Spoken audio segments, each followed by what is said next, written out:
ನಮ್ಮ ಜೊತೆಗೆ ಅತಿಥಿಗಳಿದ್ದಾರೆ. ಮೂವರನ್ನು ಕೂಡ ಮೊದಲನೇದಾಗಿ ಬರ್ಮಾಡ್ಕೊಂಡು ಬಿಡ್ತೀನಿ. ಮೊದಲನೇದಾಗಿ ನನ್ನ ಸ್ಟುಡಿಯೋದಿಂದ ನರಸಿಂಹ ಅವರಿದ್ದಾರೆ, ನಿವೃತ್ತ ಕರ್ನಲ್. ನಮಸ್ತೆ, ಕಾರ್ಯಕ್ರಮಕ್ಕೆ ಸ್ವಾಗತ. ಇನ್ನು ನಾಗೇಂದ್ರ ಅವರಿದ್ದಾರೆ, ನಿವೃತ್ತ ಕಮಾಂಡರ್, ಡಿಫೆನ್ಸ್ ಹಾಗೂ ಸೆಕ್ಯೂರಿಟಿ ಆಫೀಸರ್ ಕೂಡ ಆಗಿದ್ರು. ನಮಸ್ತೆ, ಕಾರ್ಯಕ್ರಮಕ್ಕೆ ಸ್ವಾಗತ ನಾಗೇಂದ್ರ ಅವರೇ. ಇನ್ನು ಏರ್ ಮಾರ್ಷಲ್ ಆಗಿರುವಂತಹ ಮುರಳಿ ಸರ್ ನಮ್ಮ ಜೊತೆಗಿದ್ದಾರೆ. ನಮಸ್ತೆ ಸರ್, ಕಾರ್ಯಕ್ರಮಕ್ಕೆ ಸ್ವಾಗತ. ಮುರಳಿ ಸರ್, ನಿಮ್ಮ ಹತ್ರನೇ ಬಂದ್ಬಿಡ್ತೀನಿ. ಮೊದಲನೇದಾಗಿ ಬಹಳ ನನಗೆ ಪ್ರಶ್ನೆ ಕಾಡುವಂಥದ್ದು ಈ ಡ್ರೋನ್ಗಳ ವಿಚಾರದಲ್ಲಿ, ಜೊತೆಗೆ ಸುದರ್ಶನದ ವಿಚಾರದಲ್ಲಿ. ಡ್ರೋನ್ ಮತ್ತು ಸುದರ್ಶನದ ಬಗ್ಗೆ ಮಾತನಾಡೋದಾದರೆ ಹೇಗೆ? ನಾವು ಹೋಗಿ ನುಗ್ಗಿ ಹೊಡೆದು ಬರ್ತಾ ಇದ್ದೀವಿ. ಪಾಕಿಸ್ತಾನದ ಏರ್ ಡಿಫೆನ್ಸ್ ಸಿಸ್ಟಮ್ ಎಲ್ಲೂ ಕೂಡ ಹುಡುಕೋ ಪರಿಸ್ಥಿತಿಗೂ ಕೂಡ ಆಗ್ತಾ ಇಲ್ಲ. ಹೇಗೆ ವರ್ಕ್ ಆಗ್ತಾ ಇದೆ ಇದು? ಯಾವ ರೀತಿಯಾಗಿ ವರ್ಕ್ ಆಗ್ತಾ ಇದೆ ಮುರಳಿ ಸರ್? ಅರುಣ್, ಇದನ್ನು ನಿಮಗೆ ಗೊತ್ತಿರ್ಬೋದು, ಇದು ಪಬ್ಲಿಕ್ ಡೊಮೇನಲ್ಲಿ ಇದೆ. ನಾವು ರಷ್ಯಾಯಿಂದ S-400 ಟ್ರಯಾಂಪ್ ಸಿಸ್ಟಮ್ನ 5 ಬ್ಯಾಟ್ರೀಸ್ನ ನಾವು ಖರೀದಿ ಮಾಡಿದ್ವಿ. 5.43 ಬಿಲಿಯನ್ ಡಾಲರ್ಸ್ಗೆ.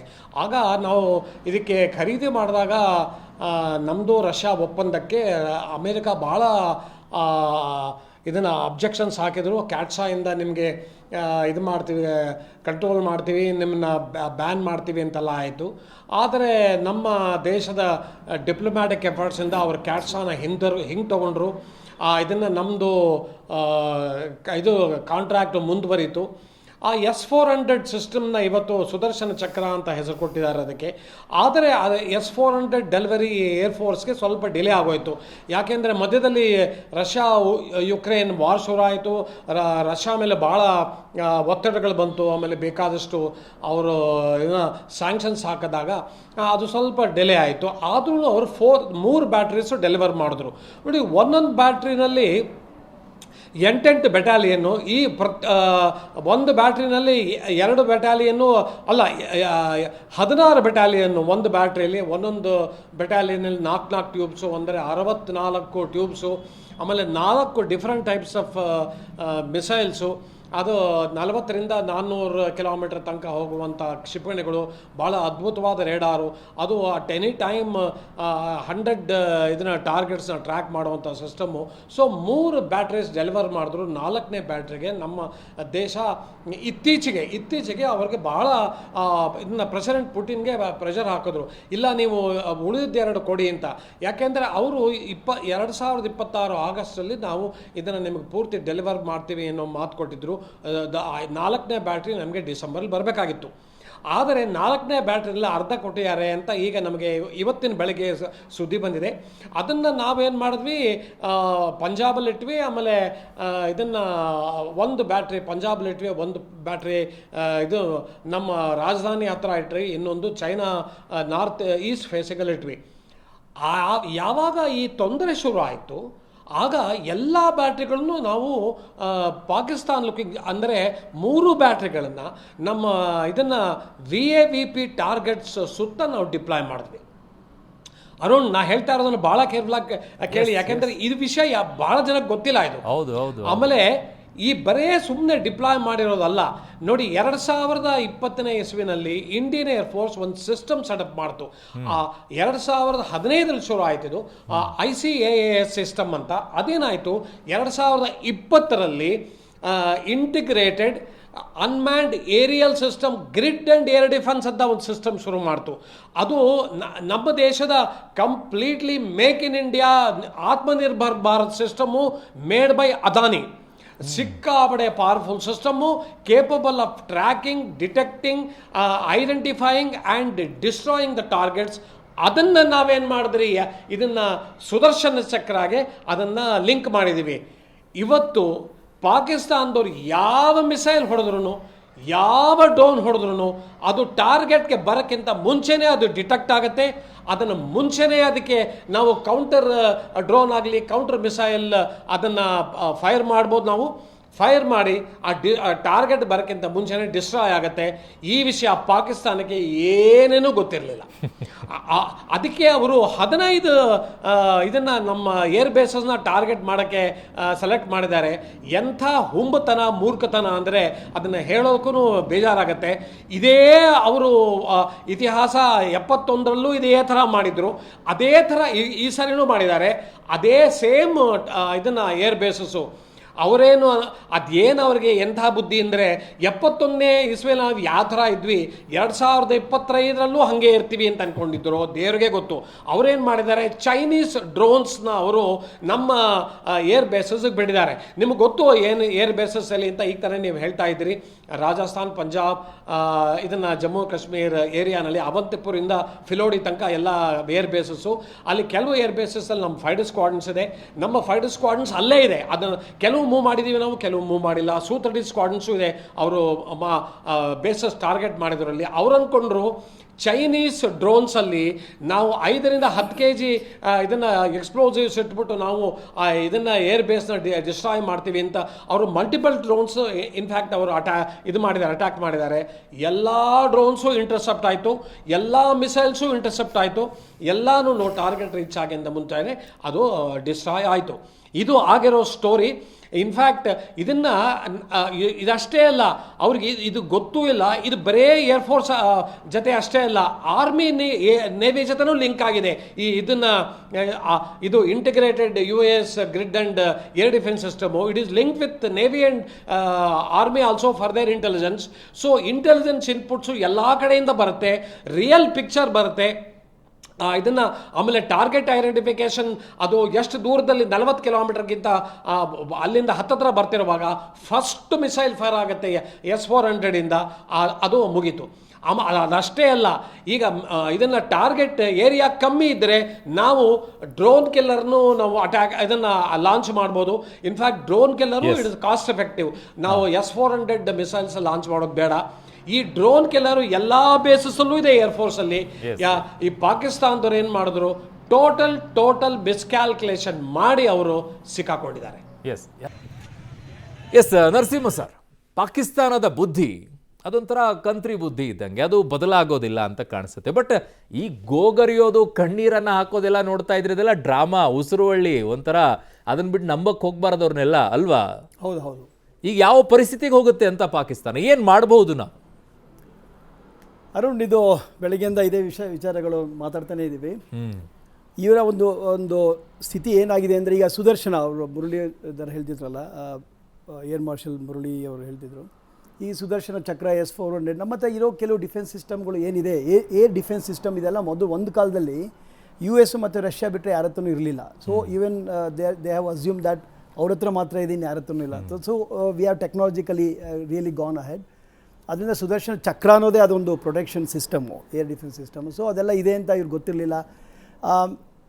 ಈ ಒಂದು ಪಾರ್ಲಿಮೆಂಟಲ್ಲಿ ಅವ್ರು ಮಾತಾಡ್ತಿರೋದು ನೋಡಿದ್ರೆ ಅವರ ಒಂದು ವೀಕ್ನೆಸ್ ಏನಿದೆ, ಅವರಲ್ಲಿ ಒಂದು ಹೀನಾಯ ಪರಿಸ್ಥಿತಿ ಯಾವ ರೀತಿ ತಲುಪಿಟ್ಟಿದ್ದಾರೋ ಅವರು, ಈ ಒಂದು 2ನೇ ದಿನದಲ್ಲೇ ತಲುಪಿದ್ದಾರೆ ಅಂತಂದರೆ, ಇನ್ನು ಮುಂದಿನ ಕಾರ್ಯಕ್ರಮ ಅವ್ರು ಏನು ಮಾಡ್ತಾರೆ ಅನ್ನೋದು ನಾವೇ ಯೋಚಿಸ್ಬೋದು.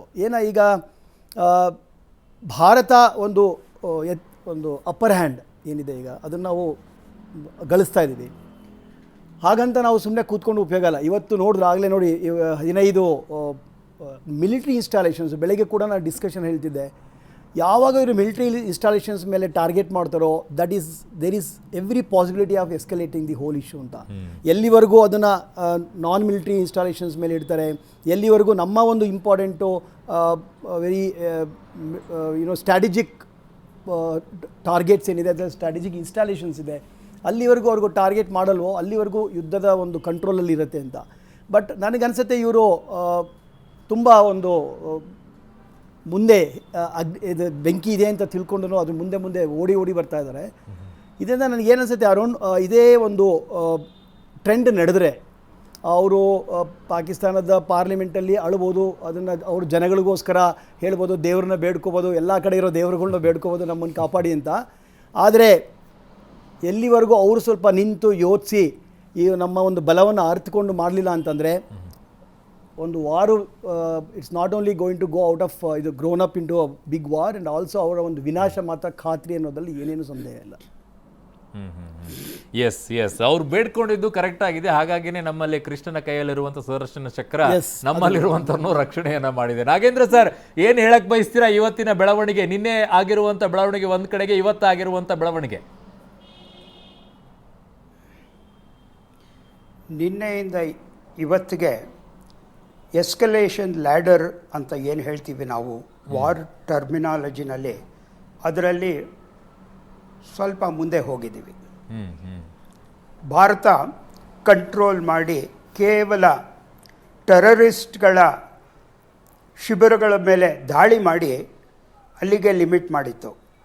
ಆದರೆ ರಾತ್ರಿ ಹಾಗೂ ನಿನ್ನೆ ಮಧ್ಯಾಹ್ನ ಪಾಕಿಸ್ತಾನದ ಆರ್ಮಿ ಶೆಲ್ಲಿಂಗ್ ನಡೆಸ್ತೋ ಕಾಶ್ಮೀರದಲ್ಲಿ ಬಾರಾಮುಲ್ಲಾ ಅದರ ಅಕ್ಕಪಕ್ಕದ ಸೆಕ್ಟರ್ಗಳಲ್ಲಿ, ಹಾಗೂ ರಾತ್ರಿ ನಮ್ಮ ಏರ್ ಬೇಸ್ಗಳ ಮೇಲೆ ದಾಳಿ ಮಾಡಿದೆ. ನಾವು ಅವರ ಯಾವ ಮಿಲಿಟರಿ ಬೇಸ್ ಮೇಲೂ ನಾವು ದಾಳಿ ಮಾಡುತ್ತಿಲ್ಲ. ಯಾಕೆ ಅಂದರೆ ನಾವು ಯುದ್ಧನ ಬಯಸೋದಿಲ್ಲ, ಶುರು ಮಾಡೋಕ್ಕೆ ಇಷ್ಟಪಡಲ್ಲ. ಆದರೆ ಅವರೇನಾದರೂ ಶುರು ಮಾಡಿದರೆ ಅದಕ್ಕೆ ಸಾಕಷ್ಟು ತಕ್ಕ ಉತ್ತರನ ಕೊಡೋದಕ್ಕೆ ನಮ್ಮಲ್ಲಿ ಸಾಕಷ್ಟು ಶಕ್ತಿ ಇದೆ.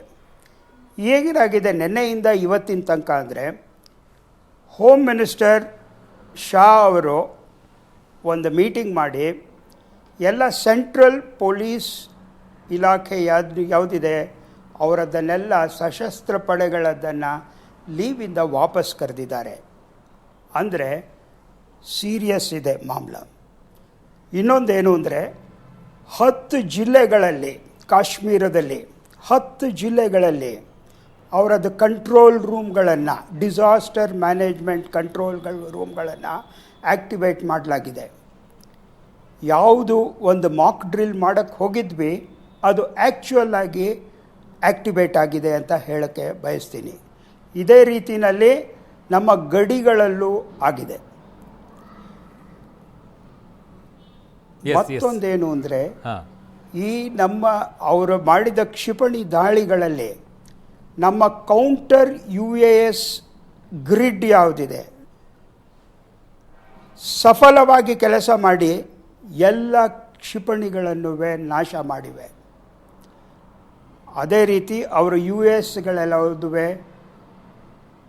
ವಿಫಲವಾಗಿದೆ ನಮ್ಮ ಮೇಲೆ ದಾಳಿ ಮಾಡೋಕ್ಕೆ. ಆದರೆ ನಾವು ಲಾಹೋರ್ ಮೇಲೆ ದಾಳಿ ಮಾಡಿ,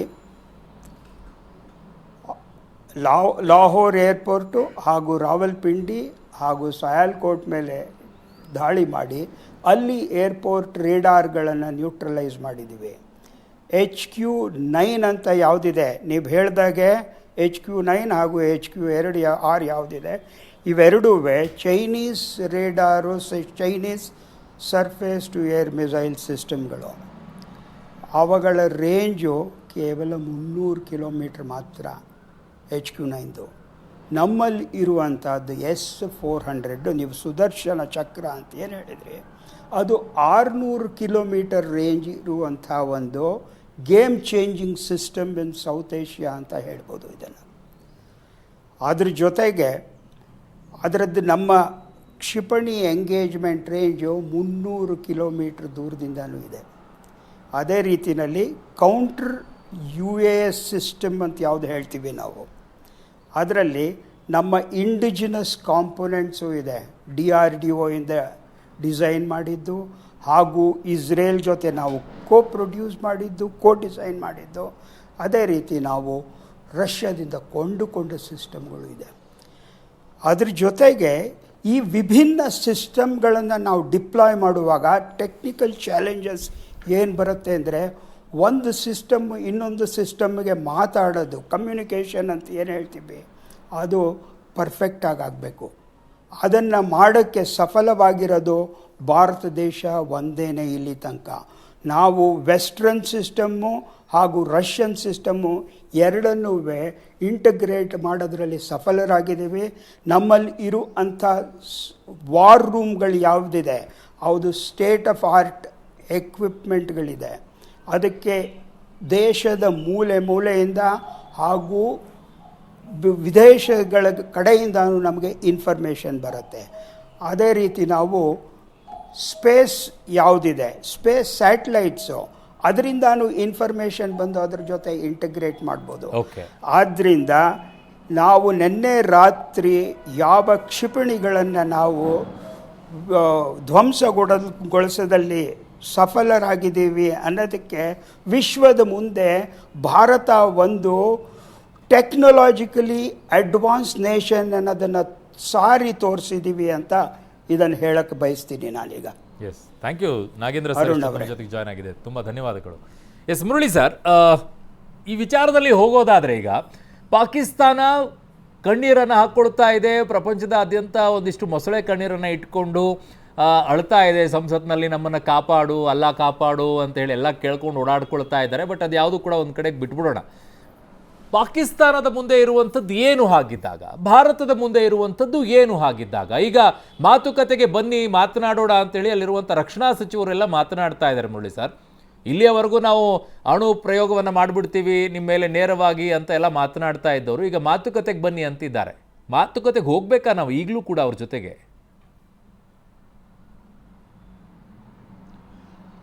ಅರೌಂಡ್ ನಾನು ಈ ಪ್ರಶ್ನೆಗೆ ಉತ್ತರ ಕೊಡೋಕ್ಕಿಂತ ಮುಂಚೆ ಒಂದು 2-3 ನಿಮಿಷ ನಾನು ಸ್ವಲ್ಪ ನಮ್ಮ ಇದನ್ನು ಸಿಸ್ಟಮ್ ಬಗ್ಗೆ ಎಕ್ಸ್ಪ್ಲೈನ್ ಮಾಡ್ತೀನಿ. ಯಾಕಂದರೆ ಭಾಳ ಜನಕ್ಕೆ ಇದು ವಿಷಯ ಗೊತ್ತಿಲ್ಲ, ಅವ್ರು ತಿಳ್ಕೊಳ್ಳೋದು ಉತ್ತಮ.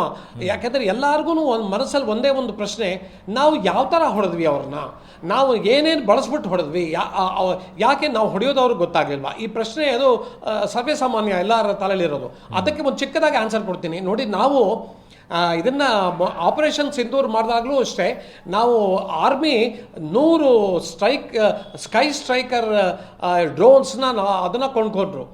ಆ ಸ್ಕೈ ಸ್ಟ್ರೈಕರ್ ಡ್ರೋನ್ ಮಾಡಿದ್ದು ಯಾರು ಅಂತ ಇವತ್ತು ನಮಗೆ ಗೊತ್ತು. ಅದನ್ನು ನಾವು ಬೆಂಗಳೂರಿನಲ್ಲೇ ಮಾಡಿದ್ದು. ಕರ್ನಲ್ ಎಚ್ ಎಲ್ ಶಂಕರ್ ಇದನ್ನು ಆಲ್ಫಾ ಸಿಸ್ಟಮ್ಸ್ ನನ್ನ ಪರಮ ಮಿತ್ರರು ಅವರೇ ಮಾಡಿದ್ದು. ಎಲ್ಬಿಟ್ ಸಿಸ್ಟಮ್ ಇಸ್ರೇಲ್ ಜೊತೆಗೆ ಸೇರಿಕೊಂಡು ಜಾಯಿಂಟ್ ವೆಂಚರಿಂದ ಇವತ್ತು ಅದು ಭಾಳ ಚೆನ್ನಾಗಿ ಯೂಸ್ ಆಗಿದೆ ನೋಡಿ. ಅದು it can track, detect and destroy targets. 100 kilometres range ಇದೆ. ಆಮೇಲೆ ಅದು it can carry 5 to 10 kilometre. ಇದು 10 kgs of explosives. 5 kg explosive ಇಟ್ಟುಬಿಟ್ಟು ಅದರಲ್ಲಿ ಆರ್ಮಿನವರು ಏನು ಮಾಡಿದ್ದಾರೆ, ಅದನ್ನು ಲಾಂಚ್ ಮಾಡಿ ಒಟ್ಟು 7 ಟಾರ್ಗೆಟ್ಸ್ ಆಫ್ ಸಿಂಧೂರಲ್ಲಿ ಹೊಡೆದಿದ್ದಾರೆ. ಅಫ್ಕೋರ್ಸ್ ಅವರು ಮಲ್ಟಿಪಲ್ ಡ್ರೋನ್ಸ್ ಅಟ್ಯಾಚ್ ಮಾಡಿ, ಅದು ಕಾಮಿಕಾಜೆ ಡ್ರೋನ್ಸು, ಅಂದರೆ ಅದು ಇದನ್ನು ಟಾರ್ಗೆಟ್ ಟ್ರ್ಯಾಕ್ ಮಾಡಿ ಅಲ್ಲಿ ಹೋಗಿ ಎಕ್ಸ್ಪ್ಲೋಡ್ ಆಗುತ್ತೆ. ಇವತ್ತು ಅದೇ ಡ್ರೋನ್ಸ್ನ ಯೂಸ್ ಮಾಡಿ ಇದರಲ್ಲಿ ಲಾಹೋರಲ್ಲಿ ಅವ್ರದ್ದು ಇದನ್ನು HQ-9 ಹೆಡ್ ಕ್ವಾರ್ಟರ್ಸನ್ನು ಹೊಡೆದಿದ್ದಾರೆ. ಎಂಥ ಇದನ್ನು ವಿಪರ್ಯಾಸ ನೋಡಿ. ನಾವು ಇದನ್ನು ನಮ್ಮ ಡ್ರೋನ್ಸ್ ಹಾರಿಸಿದಾಗ HQ-9 ಭಾಳ ದೊಡ್ಡದಾಗ ಅವರು ಜಬ್ಬ ಕೊಚ್ಕೋತಿದ್ರು. ನಾವು 1600 ಕೋಟಿ ಕೊಟ್ಬಿಟ್ಟು ಚೈನಾಯಿಂದ ತೊಗೊಂಡು ಸಿಸ್ಟಮು, ಅದರ S300 ಈಕ್ವಲೆಂಟ್, ಅದು ಅದಕ್ಕಿಂತ ಒಳ್ಳೆ ಸಿಸ್ಟಮ್ ಇಲ್ಲ ಅಂತ ಕೆಲಸನೇ ಮಾಡಲಿಲ್ಲ ಅದು. ಸೊ ಅದನ್ನು ನಾವು ಒಂದು ನಮ್ಮ ಸ್ಕೈ ಸ್ಟ್ರೈಕರ್ ಚೀನಾ ಪ್ರಾಡಕ್ಟ್ ಅಲ್ವಾ ಅದಕ್ಕೆ? ಏನಂದ್ರೆ ಚೀನಾ ಪ್ರಾಡಕ್ಟ್ ಅಲ್ವಾ ಸರ್ ಅದಕ್ಕೆ?